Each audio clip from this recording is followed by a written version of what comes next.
The Adventures of Sherlock Holmes by Sir Arthur Conan Doyle. 5.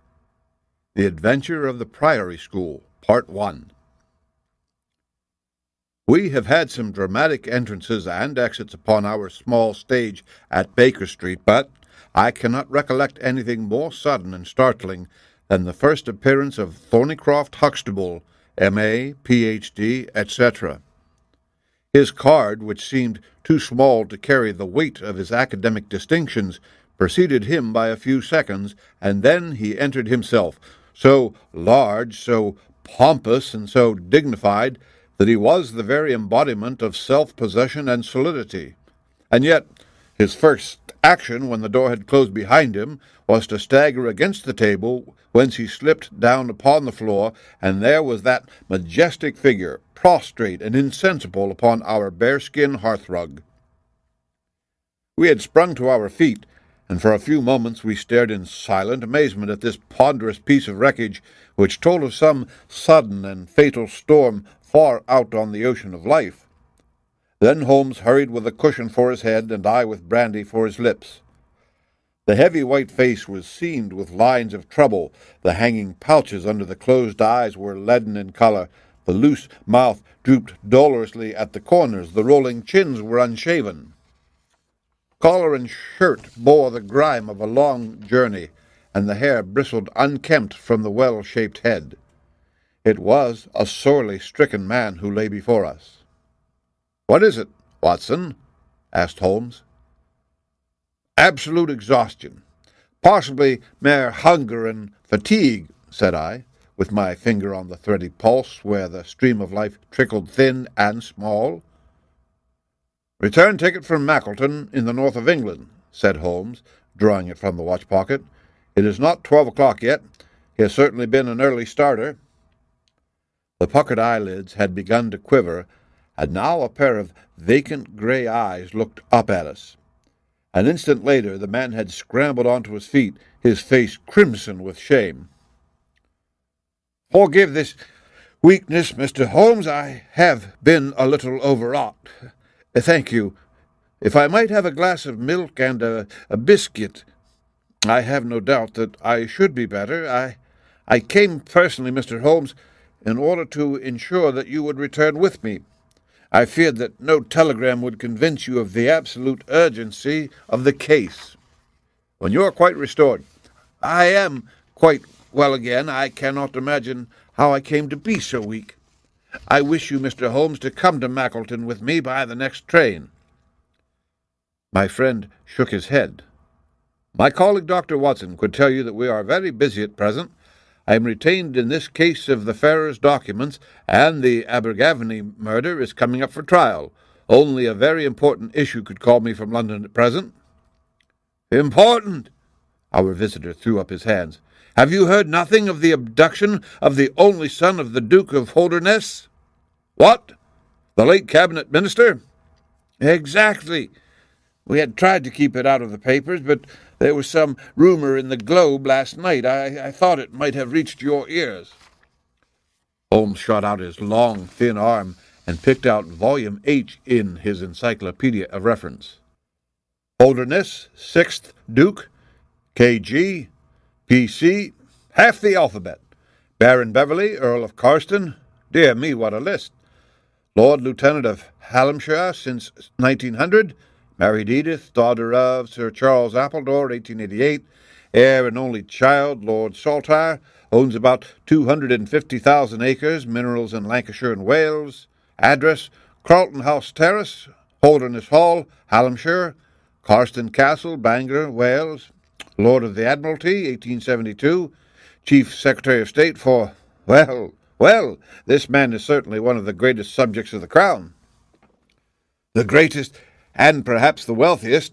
I am aware, Mr. Holmes, that you take a very high line in professional matters, and that you are prepared to work for the work's sake. I may tell you, however, that His Grace has already intimated that a cheque for £5,000 will be handed over to the person who can tell him where his son is, and another 1,000 to him who can name the man or men who have taken him." "It is a princely offer," said Holmes. "Watson, I think that we shall accompany Dr. Huxtable back to the north of England. And now, Dr. Huxtable, when you have consumed that milk, you will kindly tell me what has happened, when it happened, how it happened, and finally, what Dr. Thornycroft Huxtable of the Priory School near Mackleton has to do with the matter, and why he comes 3 days after an event. The state of your chin gives the date to ask for my humble services. Our visitor had consumed his milk and biscuits. The light had come back to his eyes and the color to his cheeks as he set himself with great vigor and lucidity to explain the situation. I must inform you, gentlemen, that the Priory is a preparatory school of which I am the founder and principal. Huxtable's sidelight on Horace may possibly recall my name to your memories.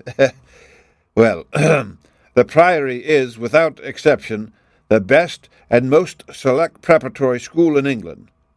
Lord Leverstoke, the Earl of Blackwater, Sir Cathcart Soames, they all have entrusted their sons to me. But I felt that my school had reached its zenith when, 3 weeks ago, the Duke of Holderness sent Mr. James Wilder, his secretary, with the intimation that young Lord Saltire, 10 years old, his only son and heir, was about to be committed to my charge. Little did I think that this would be the prelude to the most crushing misfortune of my life. On May 1st the boy arrived, that being the beginning of the summer term. He was a charming youth, and he soon fell into our ways. I may tell you, I trust that I am not indiscreet, but half-confidences are absurd in such a case, that he was not entirely happy at home.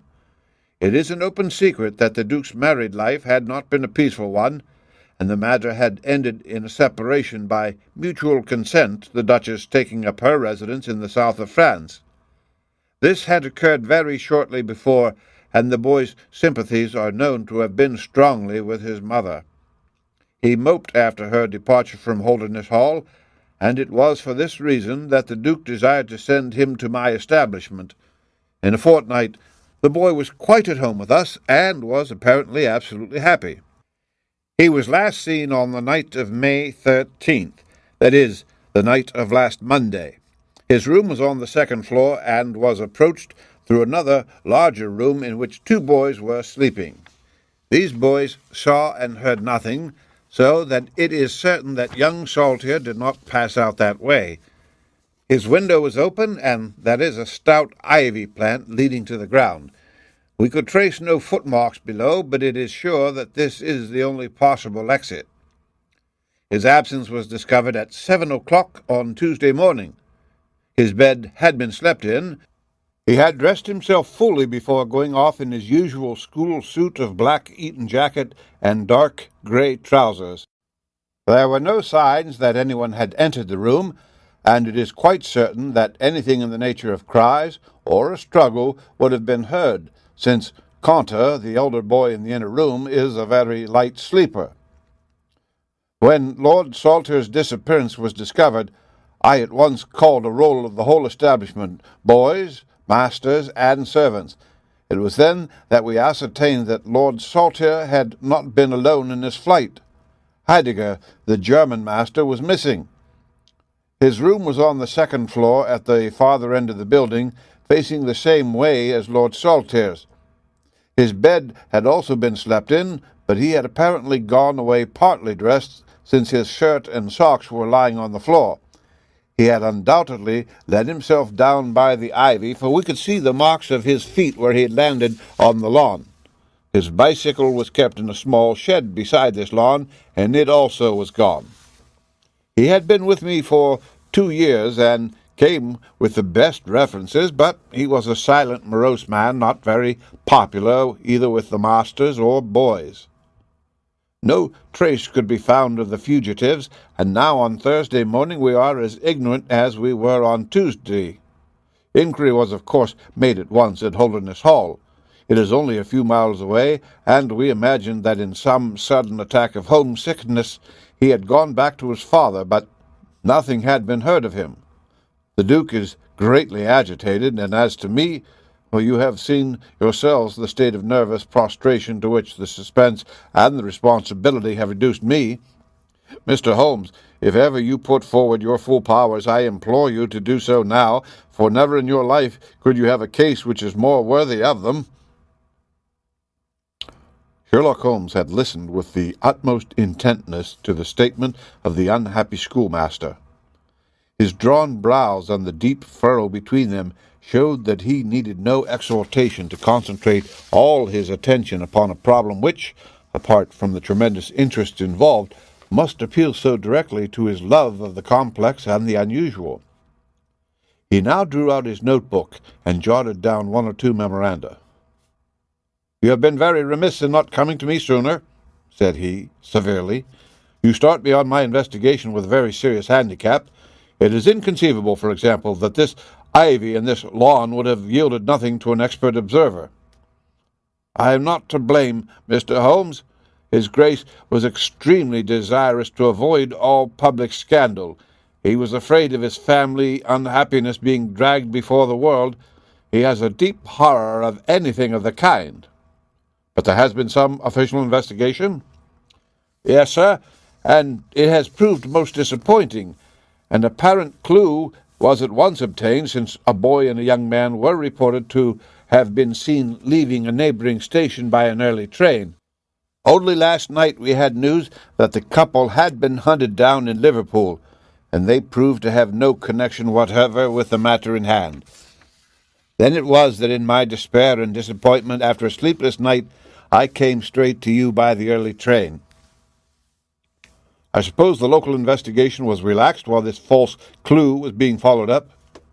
"It was entirely dropped, so that 3 days have been wasted. The affair has been most deplorably handled." "I feel it and admit it." "And yet the problem should be capable of ultimate solution. I shall be very happy to look into it. Have you been able to trace any connection between the missing boy and this German master?" "None at all." "Was he in the master's class?" "No, he never exchanged a word with him, so far as I know." "That is certainly very singular. Had the boy a bicycle?" "No." "Was any other bicycle missing?" "No." "Is that certain?" "Quite." "Well, now, you do not mean to seriously suggest that this German rode off upon a bicycle in the dead of the night, bearing the boy in his arms?" "Certainly not." "Then what is the theory in your mind?" "Well, the bicycle may have been a blind. It may have been hidden somewhere, and the pair gone off on foot." "Quite so. But it seems rather an absurd blind, does it not? Were there other bicycles in this shed?" "There's several." "Would he not have hidden a couple, had he desired to give the idea that they had gone off upon them?" "I suppose he would." "Of course he would. The blind theory won't do. But the incident is an admirable starting point for an investigation. After all, a bicycle is not an easy thing to conceal or to destroy. One other question. Did anyone call to see the boy on the day before he disappeared?" "No." "Did he get any letters?" "Yes, one letter." "From whom?" "From his father." "Do you open the boy's letters?" "No." "How do you know it was from the father?" "The coat of arms was on the envelope, and it was addressed in the Duke's peculiar stiff hand. Besides, the Duke remembers having written." "When had he written a letter before that?" "Oh, not for several days." "Had he ever one from France?" "No, never." "You see the point of my questions, of course. Either the boy was carried off by force, or he went of his own free will. In the latter case, you would expect that some prompting from outside would be needed to make so young a lad do such a thing. If he has had no visitors, that prompting must have come in letters. Hence, I try to find out who were his correspondents." "Well, I fear I cannot help you much. His only correspondent, so far as I know, was his own father." "Who wrote to him on the very day of his disappearance. Were the relations between father and son very friendly?" "His Grace is never very friendly with anyone.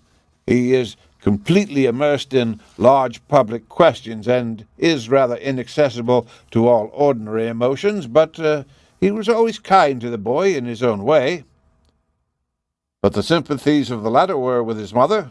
"Oh, yes." "Did he say so?" "No." "The Duke, then?" "Oh, good heavens, no."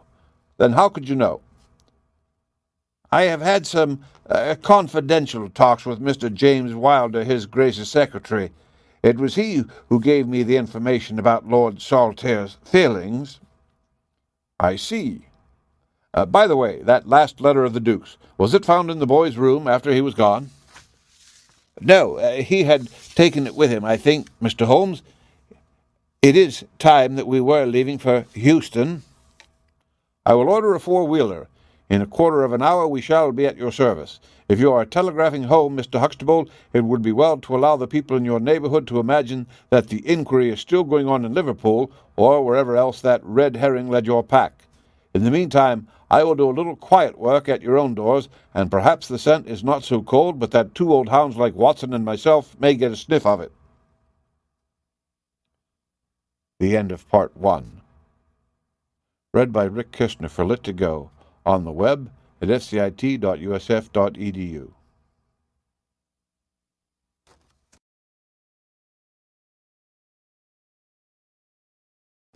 The Return of Sherlock Holmes by Sir Arthur Conan Doyle.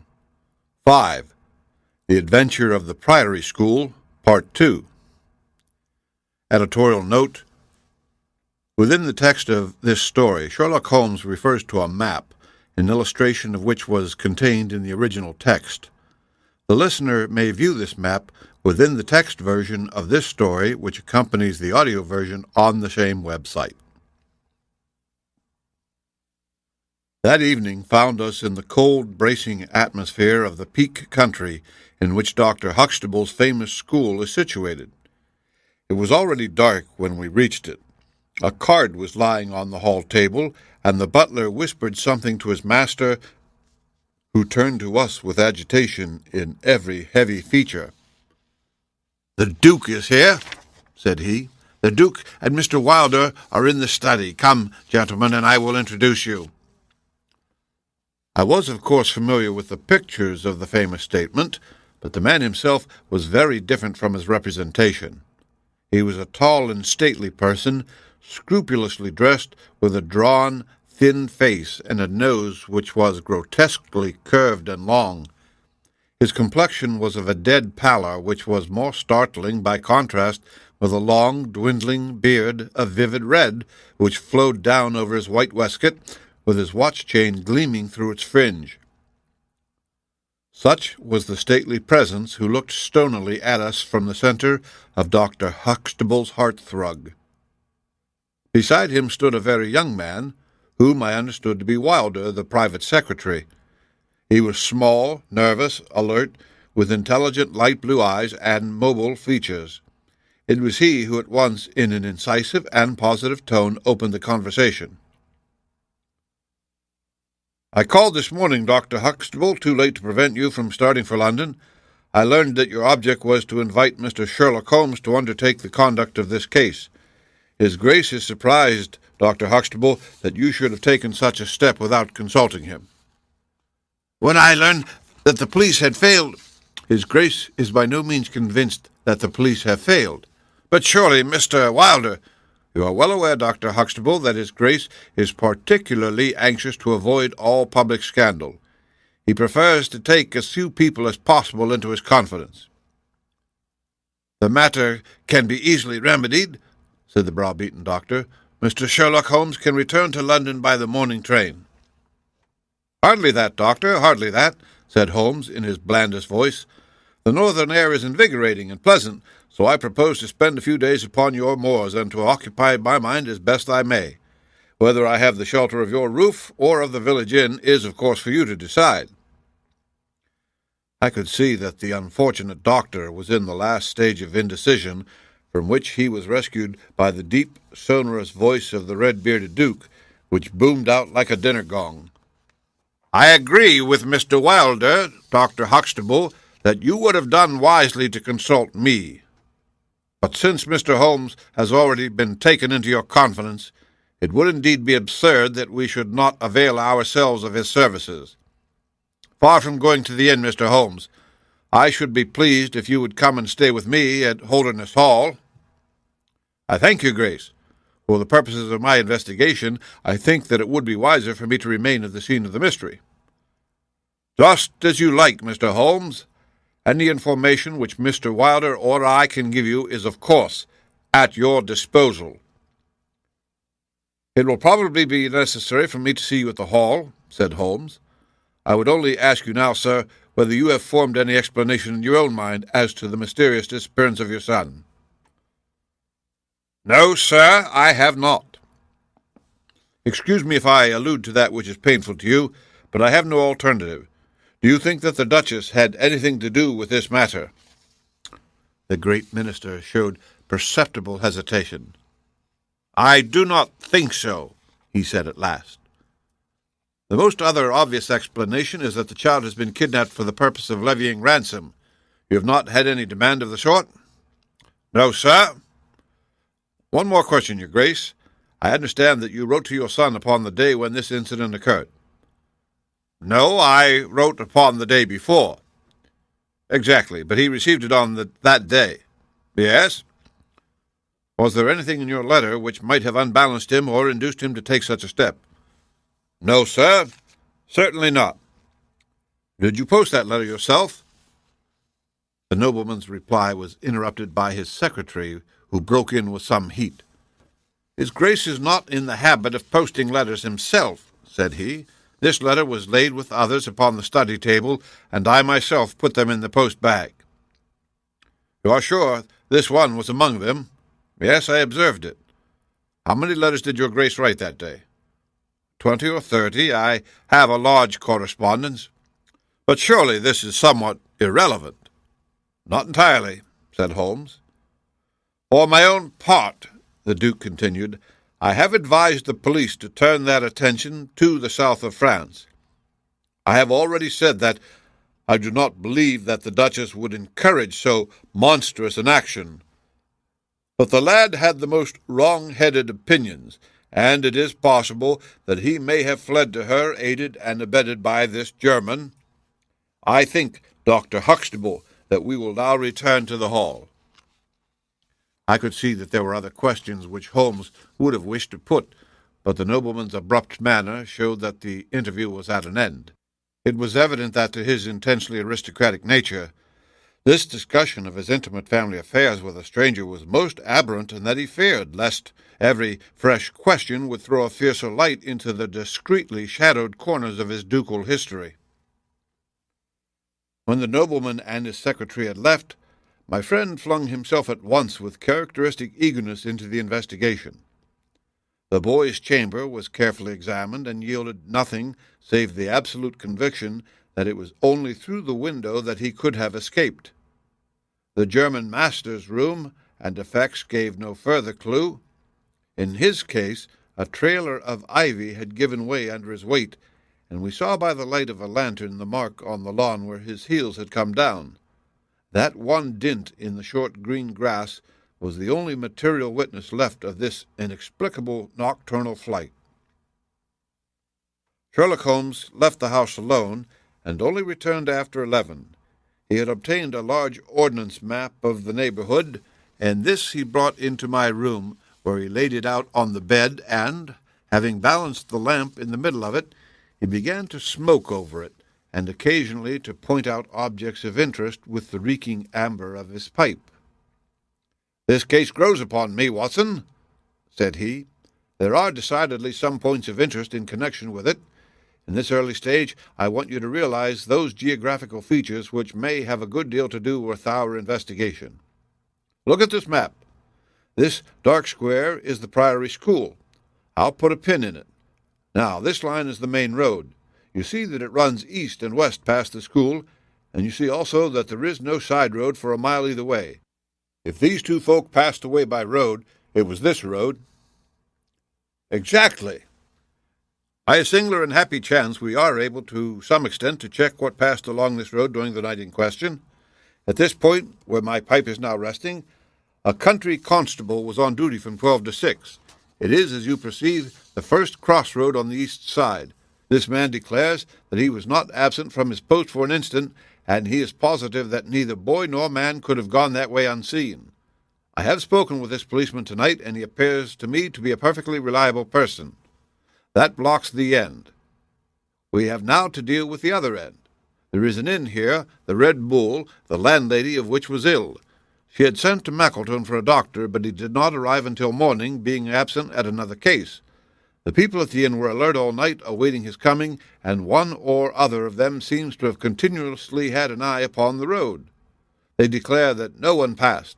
If their evidence is good, then we are fortunate enough to be able to block the west, and also to be able to say that the fugitives did not use the road at all." "But the bicycle," I objected. "Quite so. We will come to the bicycle presently. To continue our reasoning, if these people did not go by the road, they must have traversed the country to the north of the house or to the south of the house. That is certain. Let us weigh the one against the other. On the south of the house is, as you perceive, a large district of arable land cut up into small fields with stone walls between them. There I admit that a bicycle is impossible. We can dismiss the idea. We turn to the country on the north. Here there lies a grove of trees marked as the Ragged Shaw, and on the farther side stretches a great rolling moor, Lower Gilmore, extending for 10 miles and sloping gradually upwards. Here, at one end of this wilderness, is Holderness Hall, 10 miles by road, but only 6 across the moor. It is a peculiarly desolate plain. A few moor farmers have small holdings where they rear sheep and cattle.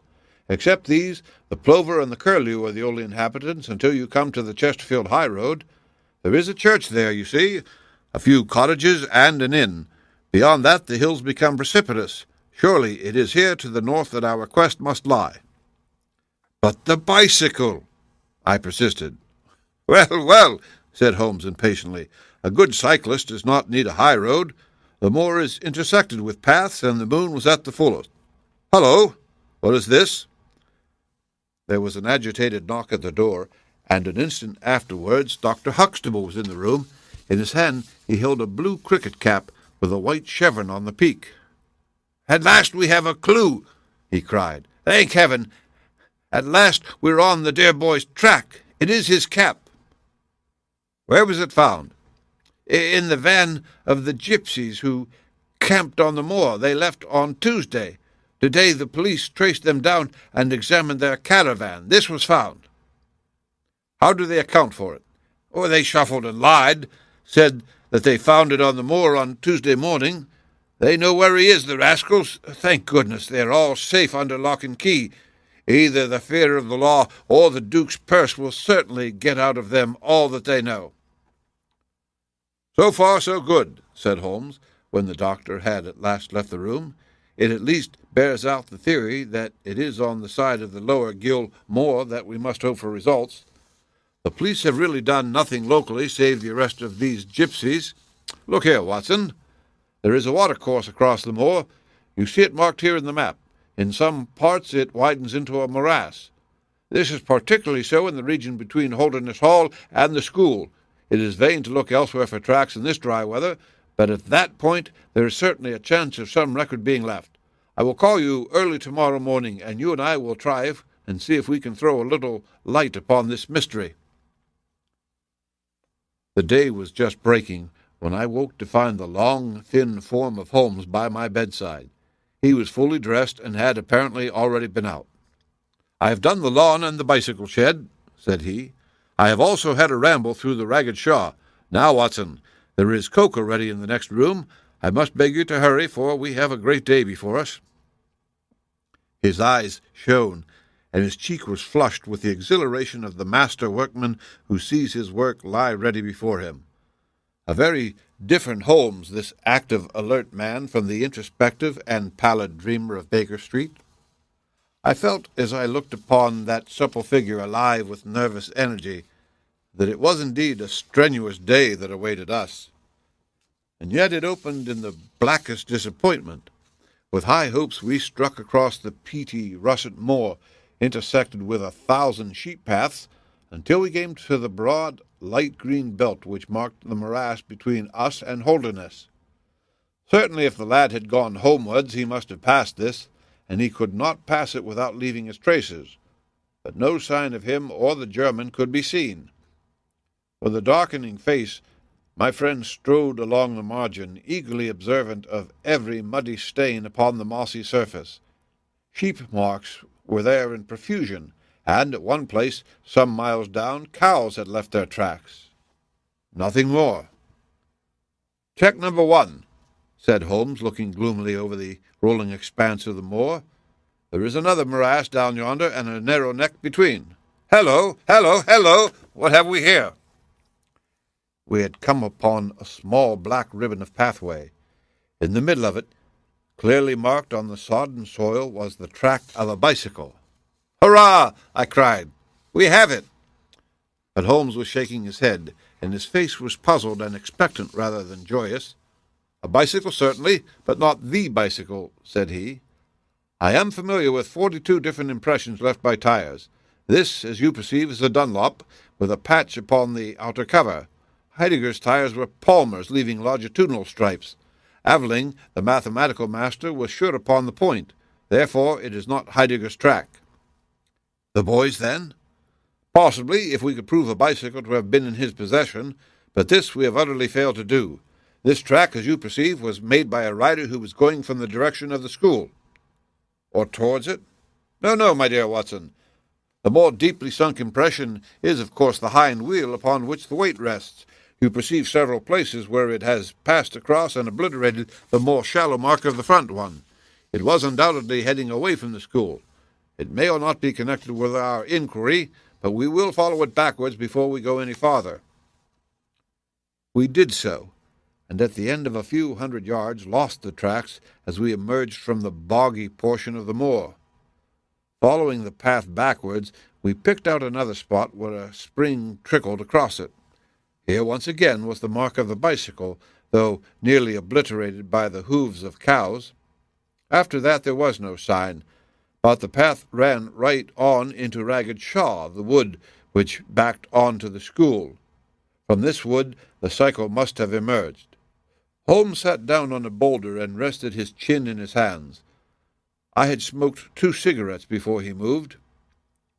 "Well, well," said he at last, "it is of course possible that a cunning man might change the tire of his bicycle in order to leave unfamiliar tracks. A criminal who is capable of such a thought is a man whom I should be proud to do business with. We will leave this question undecided and hark back to our morass again, for we have left a good deal unexplored." We continued our systematic survey of the edge of the sodden portion of the moor, and soon our perseverance was gloriously rewarded. Right across the lower part of the bog lay a miry path. Holmes gave a cry of delight as he approached it. An impression like a fine bundle of telegraph wires ran down the center of it. It was the Palmer tire. "Here is Herr Heidegger, sure enough," cried Holmes exultantly. "My reasoning seems to have been pretty sound, Watson. I congratulate you. But we have a long way still to go. Kindly walk clear of the path. Now let us follow the trail. I fear that it will not lead very far." We found, however, as we advanced, that this portion of the moor is intersected with soft patches, and though we frequently lost sight of the track, we always succeeded in picking it up once more. "Do you observe," said Holmes, "that the rider is now undoubtedly forcing the pace? There can be no doubt of it. Look at this impression where you get both tires clear. The one is as deep as the other. That can only mean that the rider is throwing his weight onto the handlebar as a man does when he is sprinting. By Jove, he has had a fall." There was a broad, irregular smudge covering some yards of the track. Then there were a few footmarks, and the tire reappeared once more. "A side slip?" I suggested. Holmes held up a crumpled branch of flowering gorse. To my horror, I perceived that the yellow blossoms were all dabbled with crimson. On the path, too, and among the heather, were dark stains of clotted blood. "Bad," said Holmes. "Bad. Stand clear, Watson. Not an unnecessary footstep. What do I read here?" He fell wounded. He stood up. He remounted. He proceeded. "But there is no other track. Cattle on this side path. He was surely not gored by a bull. Impossible. But I see no traces of anyone else. We must push on, Watson. Surely with Staines as well as the track to guide us, he cannot escape us now." Our search was not a very long one. The tracks of the last tire began to curve fantastically upon the wet and shining path. Suddenly, as I looked ahead, the gleam of metal caught my eye from amid the thick gorse bushes. Out of them we dragged a bicycle, palmer-tired, one pedal bent, and the whole front of it horribly smeared and slobbered with blood. On the other side of the bushes a shoe was projecting. We ran round, and there lay the unfortunate rider.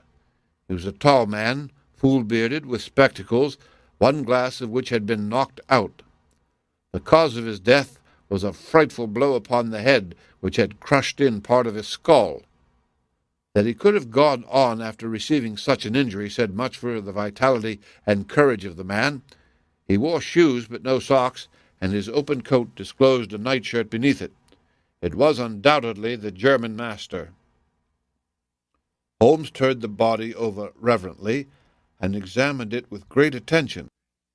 He then sat in deep thought for a time, and I could see by his ruffled brow that this grim discovery had not, in his opinion, advanced us much in our inquiry.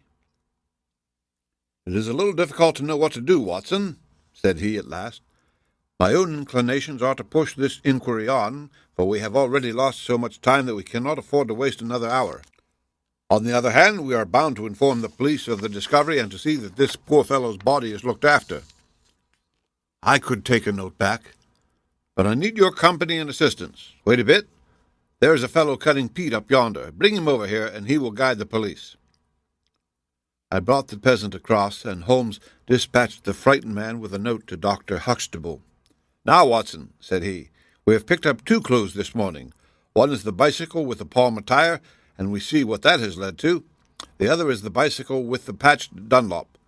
Before we start to investigate that, let us try to realize what we do know so as to make the most of it and to separate the essential from the accidental. First of all, I wish to impress upon you that the boy certainly left of his own free will. He got down from his window and he went off, either alone or with someone, that is sure." I assented. "Well, now, let us turn to this unfortunate German master. The boy was fully dressed when he fled. Therefore, he foresaw what he would do. But the German went out without his socks. He certainly acted on very short notice." "Undoubtedly." "Why did he go? Because from his bedroom window he saw the flight of the boy. Because he wished to overtake him and bring him back, he seized his bicycle, pursued the lad, and in pursuing him met his death." "So it would seem." "Now I come to the critical part of my argument. The natural action of a man in pursuing a little boy would be to run after him. He would know that he could overtake him. But the German does not do so. He turns to his bicycle. I am told that he was an excellent cyclist. He would not do this if he did not see that the boy had some swift means of escape." "The other bicycle." "Let us continue our reconstruction. He meets his death 5 miles from the school, not by a bullet, mark you, which even a lad might conceivably discharge, but by a savage blow dealt by a vigorous arm. The lad, then, had a companion in his flight, and the flight was a swift one, since it took 5 miles before an expert cyclist could overtake them. Yet we survey the ground around the scene of the tragedy. What do we find? A few cattle tracks, nothing more. I took a wide sweep round, and there is no path within 50 yards. Another cyclist could have found nothing to do with the actual murder, nor were there any human footmarks." "Holmes," I cried, "this is impossible." "Admirable," he said, "a most illuminating remark. It is impossible, as I stated, and therefore I must in some respects have stated it wrong. Yet you saw for yourself. Can you suggest any fallacy?" "He could not have fractured his skull in a fall? In a morass, Watson?" "I am at my wit's end." "Tut, tut! We have solved some worse problems. At least we have plenty of material, if we can only use it. Come, then, and having exhausted the palmer, let us see what the Dunlop with the patched cover has to offer us." We picked up the track and followed it onwards for some distance, but soon the moor rose into a long, heather-tufted curve, and we left the watercourse behind us. No further help from tracks could be hoped for. At the spot where we saw the last of the Dunlop tire, it might equally have led to Holderness Hall, the stately towers of which rose some miles to our left, or to a low grey village which lay in front of us and marked the position of the Chesterfield high road. As we approached the forbidding and squalid inn, with the sign of a gamecock above the door, Holmes gave a sudden groan and clutched me by the shoulder to save himself from falling. He had had one of those violent strains of the ankle which leave a man helpless. With difficulty he limped up to the door where a squat, dark, elderly man was smoking a black clay pipe. "How are you, Mr. Reuben Hayes?" said Holmes. "Who are you, and how do you get my name so pat?" the countryman answered with a suspicious flash of a pair of cunning eyes. "Well, it's printed on the board above your head. It's easy to see a man who is master of his own house. I suppose you haven't such a thing as a carriage in your stables?" "No, I have not." "I can hardly put my foot to the ground." "Don't put it to the ground." "But I can't walk." "Well, then, hop." Mr. Reuben Hayes's manner was far from gracious, but Holmes took it with admirable good humor. "Look here, my man," said he. "This is really rather an awkward fix for me. I don't mind how I get on." "Neither do I," said the morose landlord. "The matter is very important. I would offer you a sovereign for the use of a bicycle." The landlord picked up his ears. "Where do you want to go?" "To Holderness Hall." "Palace of the Duke, I suppose," said the landlord, surveying our mud-stained garments with ironical eyes. Holmes laughed good-naturedly. "He'll be glad to see us, anyhow." "Why?" "Because we bring him news of his lost son." The landlord gave a very visible start. "What?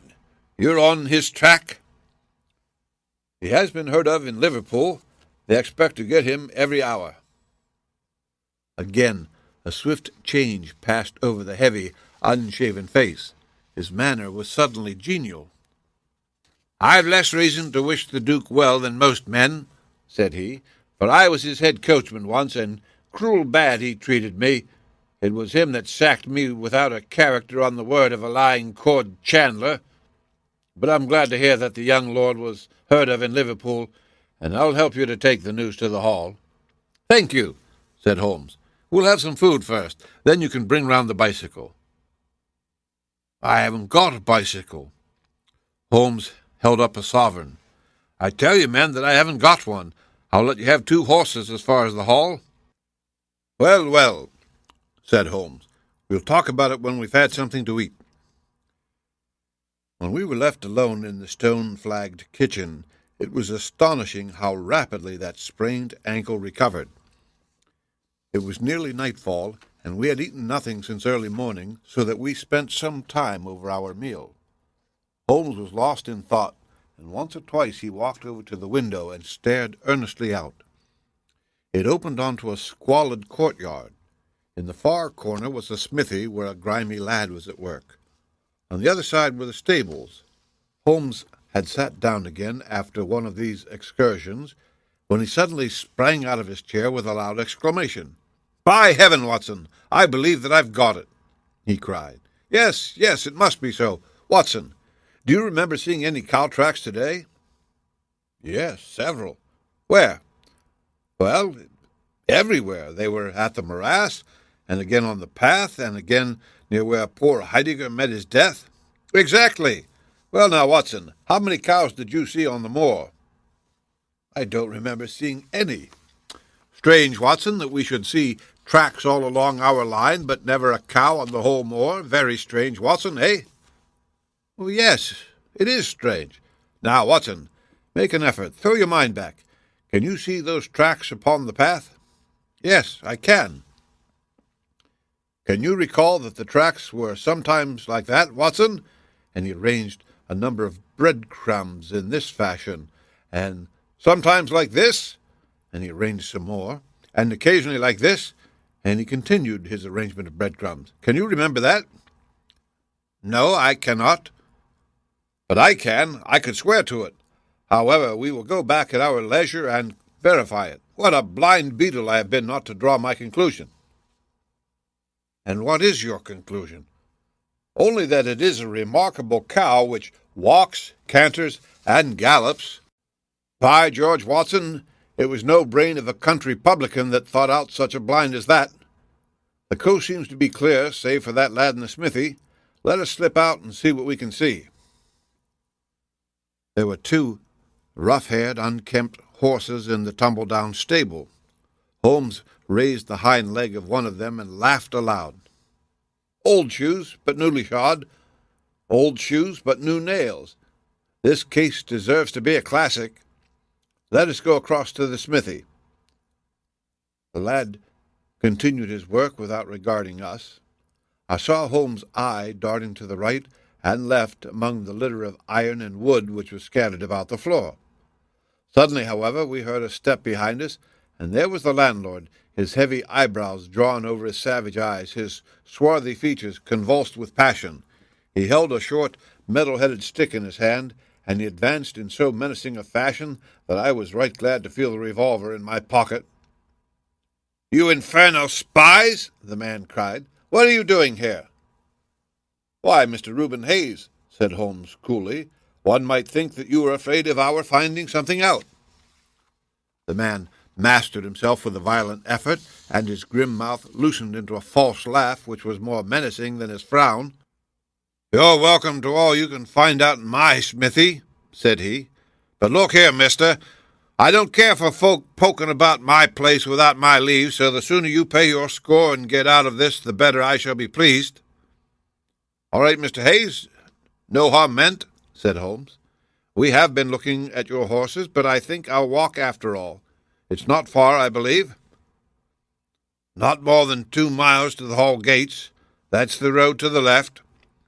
He watched us with sullen eyes until we had left his premises. We did not go very far along the road, for Holmes stopped the instant that the curve hid us from the landlord's view.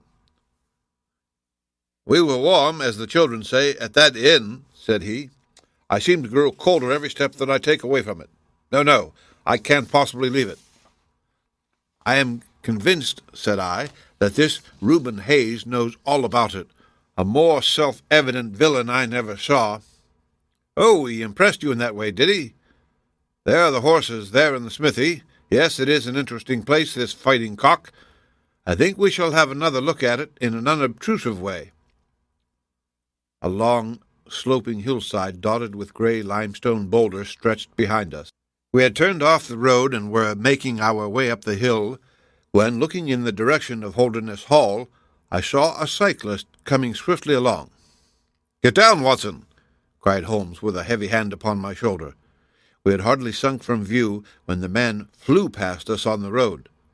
Amid a rolling cloud of dust, I caught a glimpse of a pale, agitated face, a face with horror in every lineament, the mouth open, the eyes staring wildly in front. It was like some strange caricature of the dapper James Wilder whom we had seen the night before. "The Duke's secretary!" cried Holmes. "Come, Watson, let us see what he does." We scrambled from rock to rock until in a few moments we had made our way to a point from which we could see the front door of the inn. Wilder's bicycle was leaning against the wall beside it. No one was moving about the house, nor could we catch a glimpse of any faces at the windows. Slowly the twilight crept down as the sun sank behind the high towers of Holderness Hall. Then, in the gloom, we saw the 2 side lamps of a trap light up in the stable-yard of the inn, and shortly afterwards heard the rattle of hoofs as it wheeled out into the road and tore off at a furious pace in the direction of Chesterfield. "What do you make of that, Watson?" Holmes whispered. "It looks like a flight." "A single man in a dog-cart, as far as I could see. Well, it certainly was not Mr. James Wilder, for there he is at the door." A red square of light had sprung out of the darkness. In the middle of it was the black figure of the secretary, his head advanced, peering out into the night. It was evident that he was expecting someone. Then at last there were steps in the road. A second figure was visible for an instant against the light, the door shut, and all was black once more. 5 minutes after, a lamp was lit in a room upon the first floor. "It seems to be a curious class of custom that is done by the Fighting Cock," said Holmes. "The bar is on the other side." "Quite so. These are what one might call the private guests. Now, what in the world is Mr. James Wilder doing in that den at this hour of night, and who is the companion who comes to meet him there? Come, Watson, we must really take a risk and try to investigate this a little more closely." Together we stole down to the road and crept across to the door of the inn. The bicycle still leaned against the wall.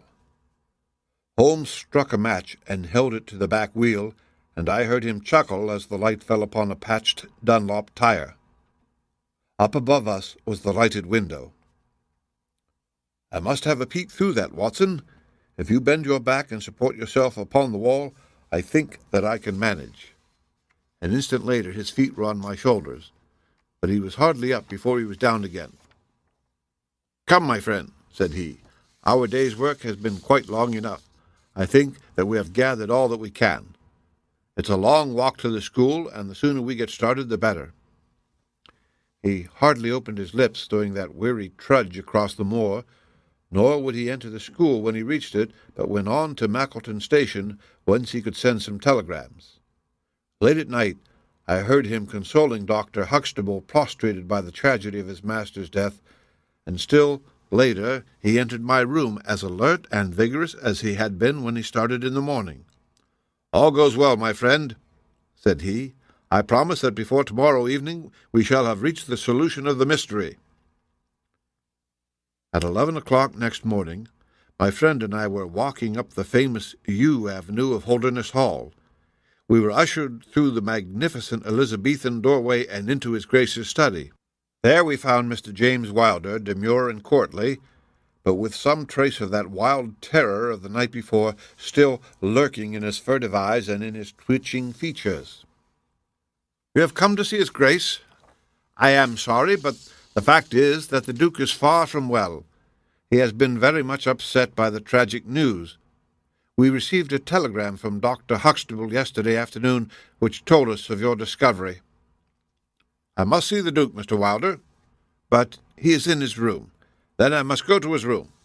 "I believe he is in his bed." "I will see him there."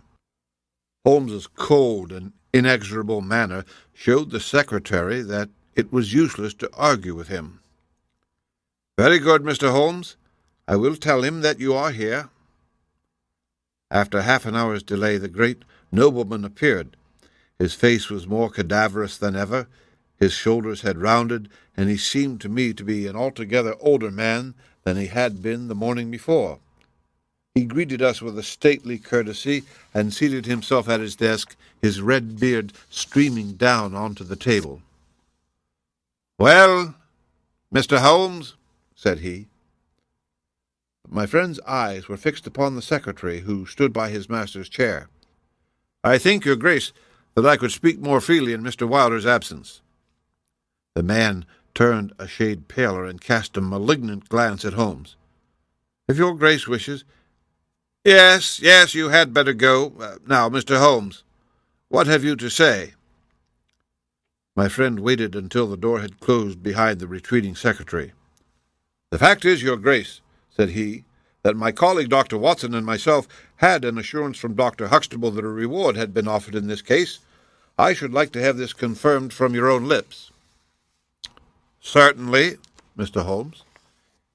"It amounted, if I am correctly informed, to £5,000 to anyone who will tell you where your son is."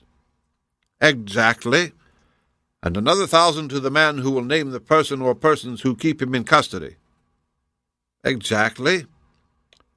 "Under the latter heading is included, no doubt, not only those who may have taken him away, but also those who conspire to keep him in his present position."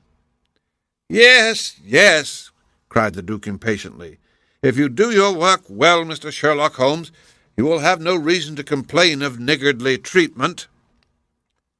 My friend rubbed his thin hands together with an appearance of avidity which was a surprise to me, who knew his frugal tastes. "I fancy that I see your Grace's cheque-book upon the table," said he. "I should be glad if you would make me out a cheque for £6,000. It would be as well, perhaps, for you to cross it. The Capital and Counties Bank, Oxford Street branch, are my agents." His Grace sat very stern and upright in his chair, and looked stonily at my friend. "Is this a joke, Mr. Holmes?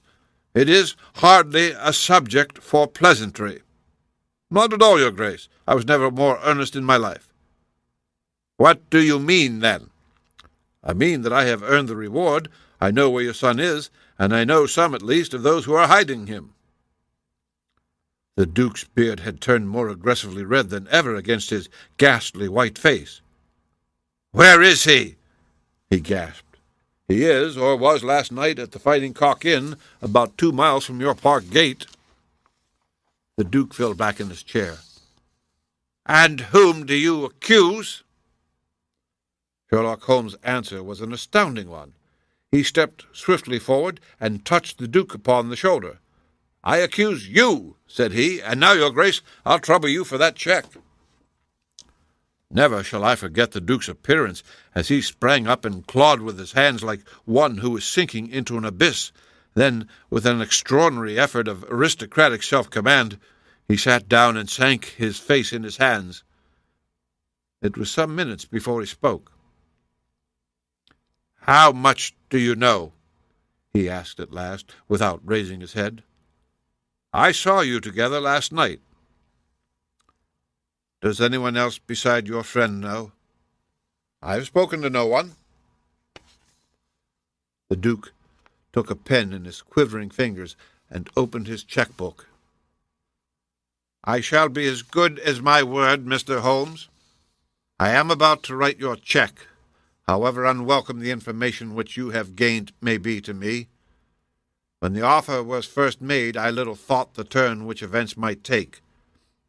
But you and your friend are men of discretion, Mr. Holmes."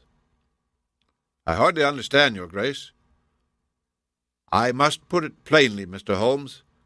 If only you two know of this incident, there is no reason why it should go any farther.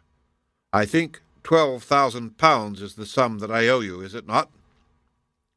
But Holmes smiled and shook his head. "I fear, your Grace, that matters can hardly be arranged so easily. There is the death of this schoolmaster to be accounted for." "But James knew nothing of that. You cannot hold him responsible for that. It was the work of this brutal ruffian whom he had the misfortune to employ." "I must take the view, your Grace, that when a man embarks upon a crime, he is morally guilty of any other crime which may spring from it." "Morally, Mr. Holmes, no doubt you are right, but surely not in the eyes of the law. A man cannot be condemned for a murder at which he was not present, and which he loathes and abhors as much as you do.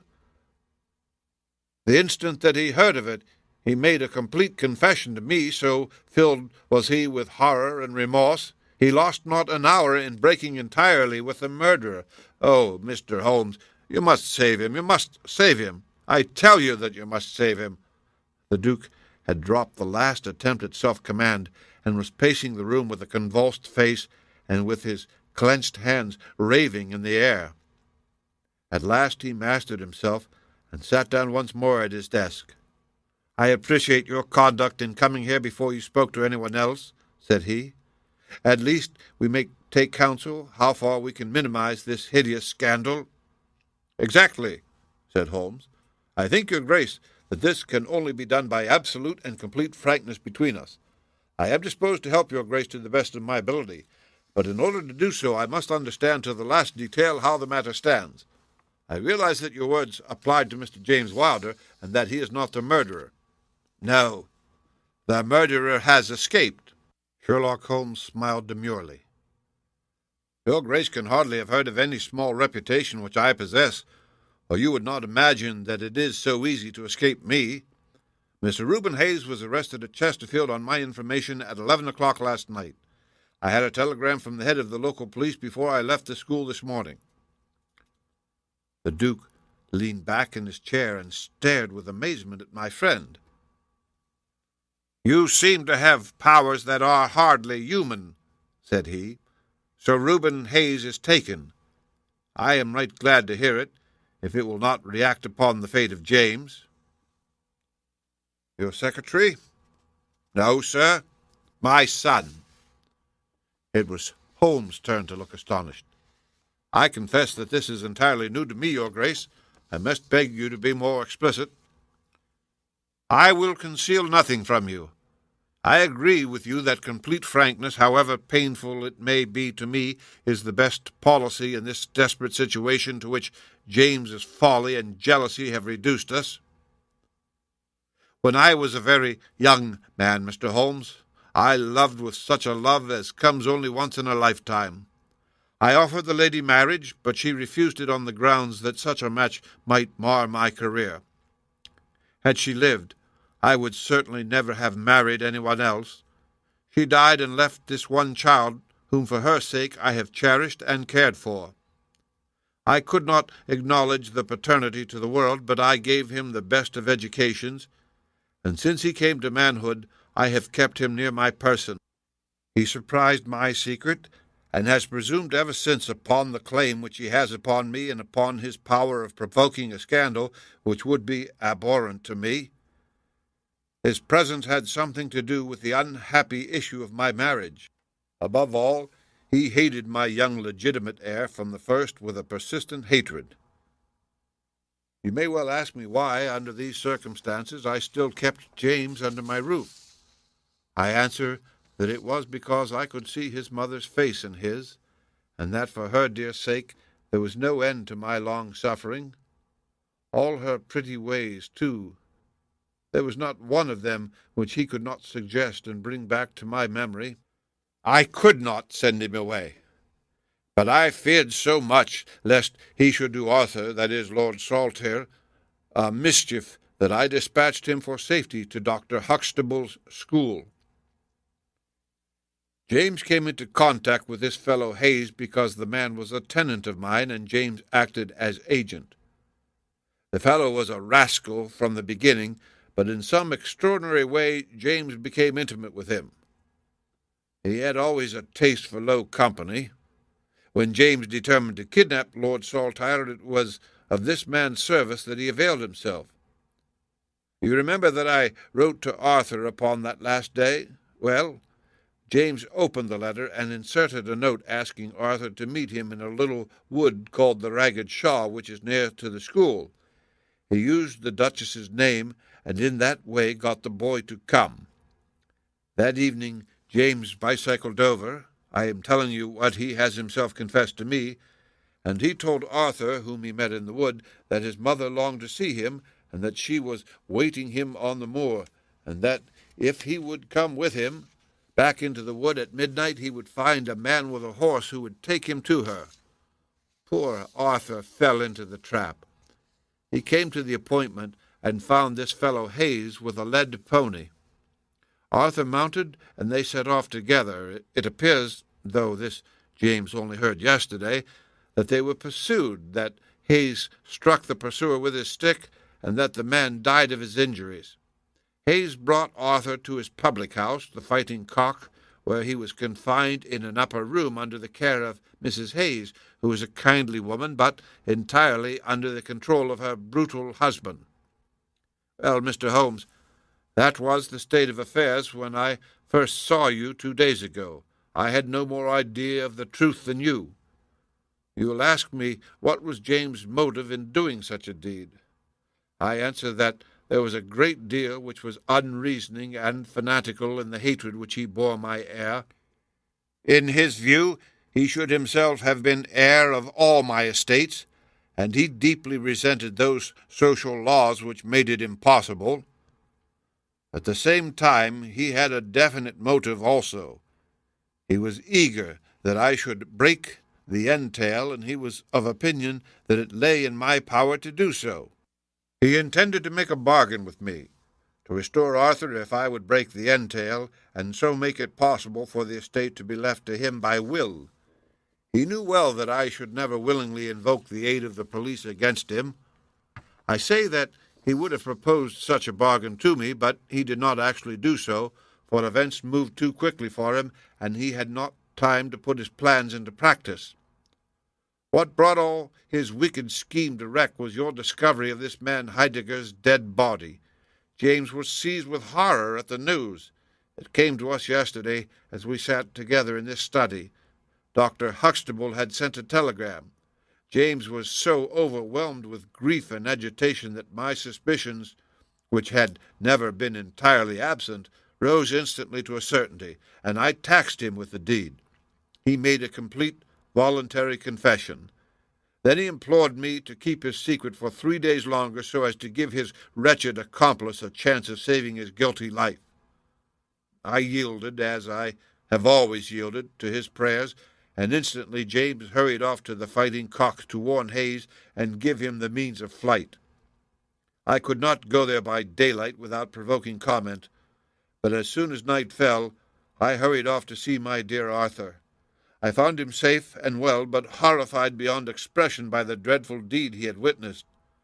In deference to my promise, and much against my will, I consented to leave him there for 3 days under the charge of Mrs. Hayes, since it was evident that it was impossible to inform the police where he was without telling them also who was the murderer, and I could not see how that murderer could be punished without ruin to my unfortunate James. You asked for frankness, Mr. Holmes, and I have taken you at your word, for I have now told you everything without an attempt at circumlocution or concealment. Do you in turn be as frank with me? I will, said Holmes. In the first place, your grace, I am bound to tell you that you have placed yourself in a most serious position in the eyes of the law. You have condoned a felony, and you have aided the escape of a murderer, for I cannot doubt that any money which was taken by James Wilder to aid his accomplice in his flight came from your grace's purse. The Duke bowed his assent. This is indeed a most serious matter. Even more culpable, in my opinion, your grace, is your attitude towards your younger son. You leave him in this den for 3 days, under solemn promises. What are promises to such people as these? You have no guarantee that he will not be spirited away again.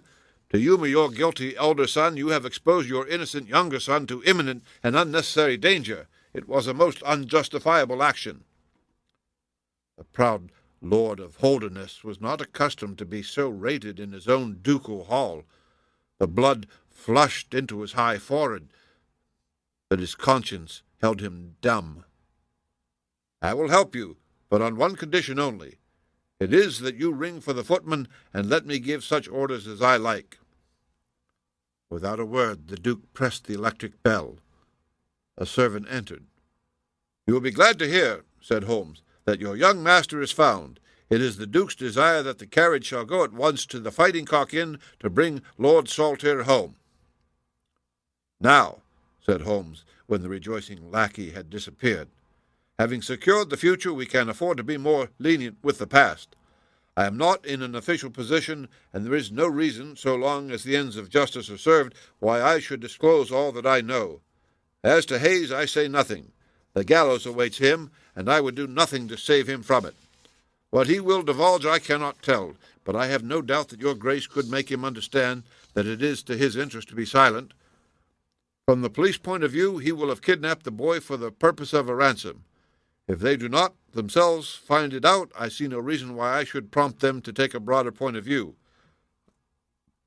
I would warn your grace, however, that the continued presence of Mr. James Wilder in your household can only lead to misfortune. I understand that, Mr. Holmes, and it is already settled that he shall leave me forever and go to seek his fortune in Australia. In that case, your grace, since you have yourself stated that any unhappiness in your married life was caused by his presence, I would suggest that you make such amends as you can to the Duchess, and that you try to resume those relations which have been so unhappily interrupted. That also I have arranged, Mr. Holmes. I wrote to the Duchess this morning. In that case, said Holmes, rising, I think that my friend and I can congratulate ourselves upon several most happy results from our little visit to the north. There is one small other point upon which I desire some light. This fellow Hayes had shod his horses with shoes which counterfeited the tracks of cows. Was it from Mr. Wilder that he learned so extraordinary a device? The Duke stood in thought for a moment, with a look of intense surprise on his face. Then he opened a door and showed us into a large room furnished as a museum. He led the way to a glass case in a corner and pointed to the inscription. These shoes, it ran, were dug up in the moat of Holderness Hall. They are for the use of horses, but they are shaped below with a cloven foot of iron so as to throw pursuers off the track. They are supposed to have belonged to some of the marauding barons of Holderness in the Middle Ages. Holmes opened the case, and moistening his finger, he passed it along the shoe. A thin film of recent mud was left upon his skin. "Thank you," said he, as he replaced the glass. "It is the second most interesting object that I have seen in the north." "And the first?" Holmes folded up his check and placed it carefully in his notebook. "I am a poor man," said he, as he patted it affectionately and thrust it into the depths of his inner pocket. The End. Read by Rick Kistner for Lit2Go on the web at fcit.usf.edu.